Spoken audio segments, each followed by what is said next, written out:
So, you watched Django Unchained? Cheered when Django got his revenge, laughed at the bag mask scene, and probably flinched when things got bloody, which, let's be honest, was a lot. But behind all the Tarantino-style gunfire and glorious one-liners, this movie hides a whole lot of clever filmmaking choices, subtext, and cinematic tricks you probably didn't catch. Let's dig into the wild west of what you didn't see in Django Unchained. Before we ride into this breakdown, make sure to subscribe and turn on notifications for more deep dives into bold, brilliant filmmaking. I'm director Ammar Hejazi, and today we're talking cowboys, carnage, and the genius buried in Tarantino's blood-soaked Western. Tarantino wasn't just making a Western, he was making a spaghetti Western remix. The cinematography, led by Robert Richardson, is a love letter to the gritty, low-budget Westerns of the 60s, but polished for the 21st century. Notice the use of zoom shots, those quick dramatic push-ins. Totally intentional, straight out of Sergio Leone's playbook. It's campy, it's bold, and it's part of Django's visual swagger.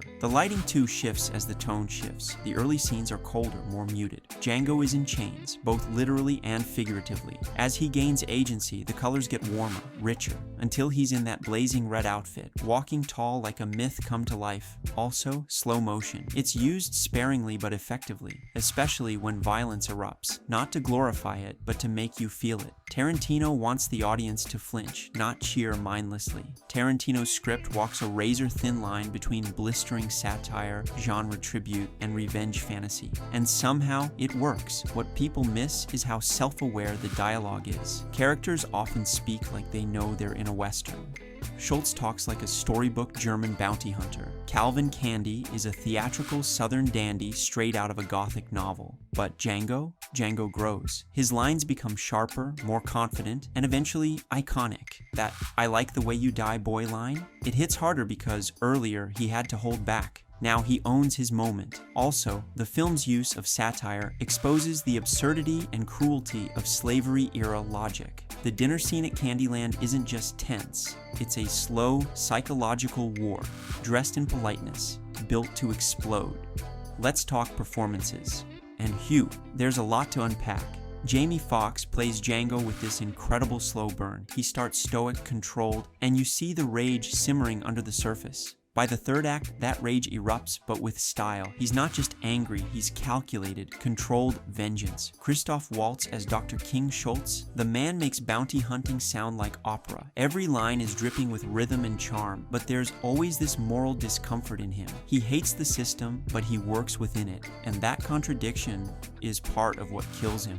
Now, Leonardo DiCaprio as Calvin Candie. He's charming, he's evil, he's unhinged, and that scene where he slams his hand on the table and starts bleeding, that was real.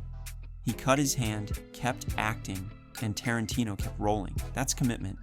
And maybe a little bit of insanity. Samuel L. Jackson as Steven, chilling, funny, terrifying.